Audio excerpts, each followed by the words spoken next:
આ લોકો પણ આલ્કોહોલ પૂરું થઈ ગયું ફ્લાઇટમાં. નાસ્તો બાસ્તો એ જે આવી સેલ અમે કોઈ દી જોઈ નથી. એ જે બધું સેલ પતી ગયું. આ તો એ લોકોનો વિડીયો ન ઉતારવા જોઈએ સ્ક્રૂ મેમ્બરો, નકરું એનો વિડીયો લાવી લેત.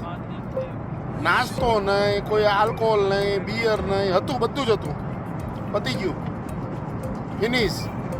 મેં કીધું તમારે સુરતની ફ્લાઇટ હોય એટલે તૈયારી રાખવાની જ. મેં કીધું ભલે પૈસા લ્યો પણ બધાને આપવાનું બધું. બરોબર ને? મારે તમારે વિડીયો બધાનો લેવો છે પણ લેવાય એમ નથી, કારણ કે કોઈક ચાઇનાનું કંઈ નહીં હોય, કોઈક ભૂતાનનું કંઈ નહીં હોય ને પછી ડિસ્પ્લે થઈ જાય તો વિડીયો કેમ લેવો? એટલે એ બધાના વતી હું બોલી જાઉં છું, સમજી ગયા?